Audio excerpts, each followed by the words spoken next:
All right, welcome to the podcast. That's what I'm going to call it right now because we don't have an official name. This is our inaugural podcast. I'm Brian Deneve and we'll be hosting this conversation. We're going to talk about the Municipal Research Center. So I'm joined with a few people here that have a lot of involvement in this and what's a really exciting project that we're going to be kicking off really soon. I've got the Deputy City Clerk for the City of Milwaukee, Richard Paff. I've also got the Library Manager, Eileen Lipinski, and then the City Records Manager, Brad Houston. Welcome, everyone. Hi. Thank you. So, Municipal Research Library, some people are like, well, what is that even? So, maybe, Richard, if you'd like to just give us a little bit of a 30,000 feet in the air, kind of looking down overview on what that even means. Okay, well, it's the Municipal Research Center, and it's really a consolidation of three existing sections of the City Clerk's office. So we're consolidating the City Records Center, which we acquired a couple years ago through the budget process. They came back home to us. The Legislative Reference Bureau Library, which was a section under the Legislative Reference Bureau, and the Historic Preservation Commission staff offices. And due to the City Hall Foundation Restoration Project, there was a need to relocate the LRB Library, Legislative Reference Bureau Library, and the HPC offices temporarily.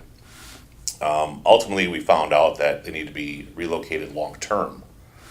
And there was only certain places, because of the weight of the stacks of the library, that we could relocate the library.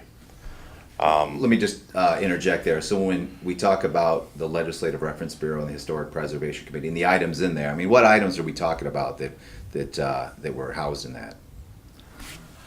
The library is designated by city code as the official depository for city documents. So that makes up, I would say, the majority of the collection, although we do have a book budget and purchase commercially published items for use by city employees. And we also produce the city code and maintain all historic copies, editions of all volumes of the city code of ordinances. And that's one of our, part of one of our main services is to provide code information and code histories. Okay, So great. that's about it for the library in terms of major parts. And then, Richard, you said, so when it came to the logistics of it physically being there, we had to look at other options, you're saying? Yeah. Right, and so there came an opportunity to rehab the existing City Records Center, and we took a look at the functions of these three units and saw a lot of overlap. They dealt with a lot of historic information, and that there probably could be some synergy here. And if we aligned these three groups together into one center, we could probably optimize the use of these records. Because up until now, and one of our challenges is that a lot of these records go for long-term storage, or people aren't aware of what these holdings are. But maybe through aligning these three groups together and rebranding us as a Municipal Research Center, we can raise awareness about these records, encourage its use, and really become a place where these historical documents go to live instead of be shelved on dusty shelves in back rooms. And so we saw a huge opportunity here, and it was close to 2 years in the making. At Wow. least. Yeah, there was the planning stage. First, we had to determine if the space was going to be adequate, and we were combining all these staff. How were we going to position them? How were we going to find them places to operate and function? So we had to determine, if the space could accommodate the people as well as all of our resources. So architects and designers worked with us to flesh out the look of the space, and then it was another long process to get it built. unfortunately. So, but it's finally here, and we're excited. All right. So I should add, it was, I would say at least most of it in the basement of what we'd consider City Hall. Right, we did the found out we foundation. couldn't go back there. Yeah. Sure. And so we needed to find a place where we could kind of keep this, if not in City Hall, at least City Hall adjacent. Which You is know, the Zeidler building, just essentially connected by a tunnel and adjacent to the City Hall building, I guess is the way we call it. Right, Yeah. it's all part of the City Hall complex, Yes. so we're still on site, which is important, I think, especially for citizens. What was in the that space in Zeidler building before? So the space, everything that you're saying right now is the former Records Center, Okay. which before it was just the Record Center, it was also the print shop, the document services section, which is the technical title of the section that I manage, divested of the print shop stuff in about 2010. And so we still had this space here. It was taking up space. We had a lot of pallets and a lot of semi-organized and disorganized records. And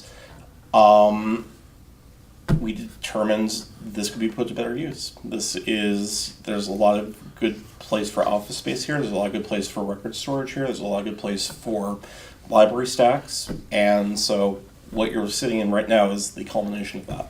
Yeah, and that's a big point here because for those who don't work in City Hall, you have to realize there's not a lot of free space in the complex. I mean, we're talking, when we've discussed potentially adding positions in certain departments, you're trying to figure out where to add one desk in an office, let alone an entire center. So that's hats off to you for, making use of that space and going with that. It wasn't necessarily an easy process because we had to think about, in order to put all of these functions under kind of one roof, we had to kind of streamline things and look at our processes in a way particularly with the records, the way we stored records, the way we process records, try to become more efficient in that, so every square foot we could gain could be used elsewhere. So I imagine there's like some temperature control you need to think about, or the actual climate that could affect it. I mean, some of these documents are from the 1800s, right? Yes, Yes. in theory, That's actually it should be. That's actually a thing that I'm thinking about right now,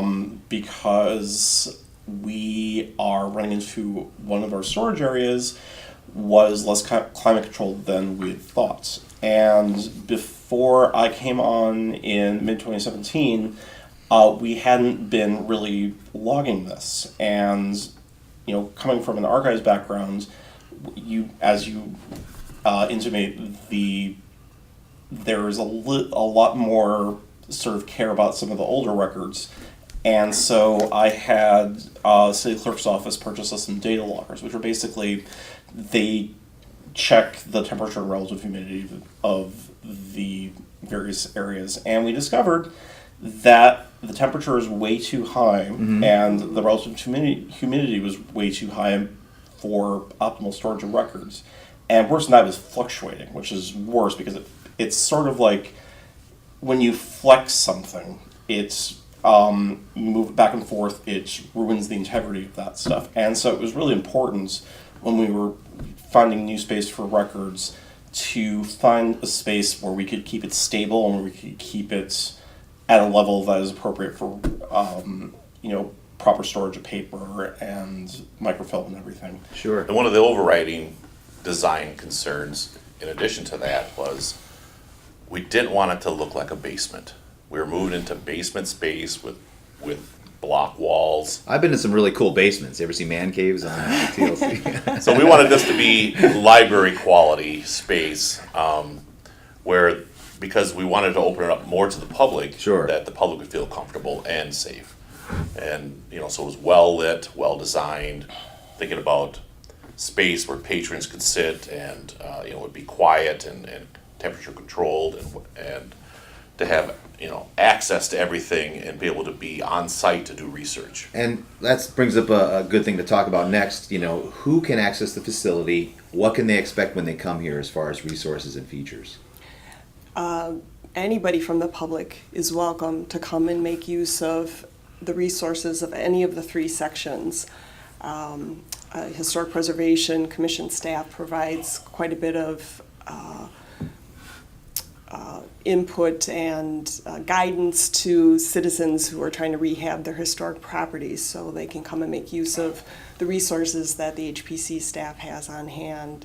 Anybody can come and check to see if there's a record stored, a city document in the record center, a building plan that they can make use of. Anybody can come and make use of historic code information or historic city documents in the library. So Yeah, I'll just add to that. Part of what we're trying to do with this is, as Eileen says, it's true that, theoretically people can come in and take a look at whatever record is available under the public records law. But a lot of the problem that we identified when we were putting together the prospectus for this is that people don't know these things exist. So we have 500 boxes of aldermanic records going back to the 1950s back here, and then hundreds more boxes that we've already transferred over to the city archives at Milwaukee Public Library. We have microfilm of documents going back to Solomon Juneau in the 1850s. And people don't know it's here. And so one of our goals is to not just say this is somewhere where people can go and learn about the history of the city, but let people know, hey, we have all this cool stuff, and here's how you get to it, and here's how you find it. Yeah. So a couple of years ago, the city clerk started a program called Red Tape Rescue, and really the focus of that was to streamline processes to make interaction with the public easier. Our kind of motto under that is bureaucrat as educator. It's really to educate the public. And so we really see that this consolidation of this center supports that mission, that there's a lot that we could educate the public about, particularly about city history.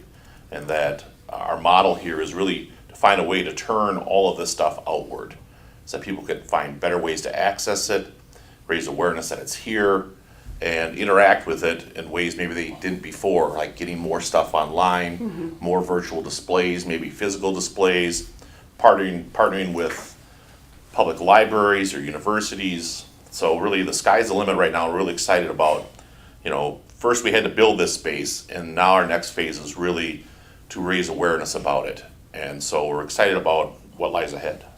Yeah, let's talk more about that. I mean, I think you touched on a few ideas. Obviously, the center is developed, but you're just getting started. It sounds like on some things you have in the at least as a vision or in the pipeline. Tell me more about that.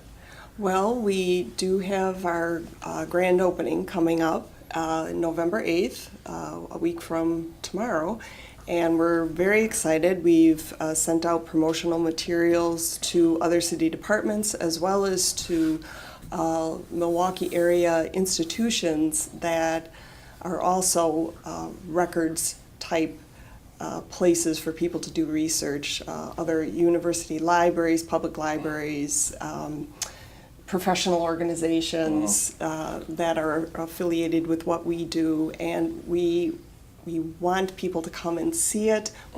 We're excited about it. We want other people to be excited about it and to know that they can come here and use it. I think Brad and I have talked about this before. We have all this cool stuff, like he said. We want it to be used, that we don't keep it just to keep it. Yeah, that's, I think, an important point. If someone goes to their college library or some other resource like you mentioned, you want that communication to be there, and to those resources to be aware that this is available, and maybe they can direct us there, or there can be that communication. I think it's part of it. Well, it's funny because I came to this job from UWM, and the UWM archives actually has the papers of the Henry Meyer administration. For your listeners who might not know, Henry Meyer was mayor from 1960 to 1988, and he donated his papers to the UWM library because he didn't feel that the city archives at MPL had the capacity to process and make them as accessible as he would like. And so part of our goal here is to sort of say, well, okay, any future Henry Meyers we don't want that to happen. We want you to feel like your records are in good hands. We want you to feel like people know about them and that we can provide information and access to them to the extent that people are looking for. Certainly, certainly. Well, as mentioned, there is the grand opening. That is on November 8th. That's a Thursday, 1 to 4 in the Zyther Municipal Building. And that's 841 North Broadway. And that's an opportunity to tour the facilities and hear about the collection and services and meet some of the staff, it sounds like. And really, I would say if you can't make it then, obviously just come down. Is it an appointment needed to use the resources? No. As far as the library is concerned, there's always a librarian available to help patrons, whether they're city employees or the public. And I know there are document technicians. Yes. For assistance. We have a staff of 6 fantastic document technicians. They're all trained on customer service, and so we have somebody available to help with archival and other records on that side as well, 5 days a week.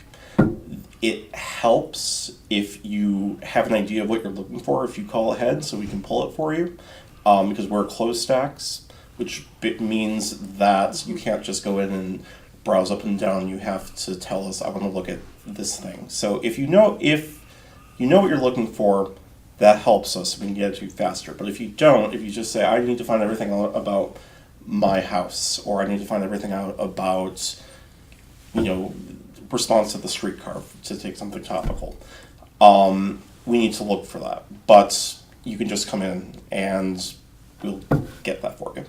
Yeah, is there a specific contact you want to direct them to, whether it be an email, phone number, website, to help that process? Well, we don't have an email yet for the center, but the front desk phone number is 414-286-2297, and anybody is welcome to contact us. I would just like to also mention that the library does have an online public access catalog, which is available on the city's website through the city clerk's page, and people can make use of that to search for materials if there's a particular area that they're wanting to research. Mm-hmm.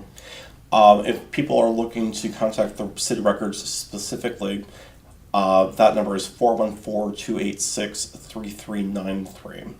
And right now we're most equipped to provide things like building plans and property tax rolls and receipts. But as I say, we're working on increasing the accessibility of our holdings, eventually moving some of that stuff into the catalog to be discovered that way. And as we move into phase 2 of this project, looking at ways to continue to promote our collections and the center to the public. Certainly. And I think that you mentioned something earlier, Brad, that's real important. I mean, I always think about, like, it's always like a crime movie or a show, and then they send somebody to some city records and these big dusty boxes, and someone spends all night. I don't even know why they allow them there all night, but somehow they're there middle of the night going through these things. But we've got professional staff that can really assist and help facilitate that here. Yes. And many long-term employees who are very knowledgeable about the holdings and would be more than happy to help anybody delve further in. Right. Yeah. Yeah, we do a lot of research for people who come in before they even come in. And to the extent that we're going to be opening up some of the more narrative stuff, things like the aldermanic files, we're working on a plan to get our staff sort of knowledgeable about what's in there and the sort of directions they can point people who are doing research on things. Well, as mentioned, the Municipal Research Center is at the Zyther Municipal Building in the basement. We're at rooms B1 and B2 at 841 North Broadway. That's really all I had. Anything in closing you wanted to add you think we didn't touch on? Well, I think a lot of credit should be given to the sections who, when faced with a challenge about having to relocate, quickly saw that challenge was really an opportunity. And the staff in those sections got on board quickly, with seeing how we could actually turn this into something new, to go to a new direction with this. And so we're appreciative of that, and we're excited about what lies ahead. All right. Thank you all for joining me. Thank you. Thank you.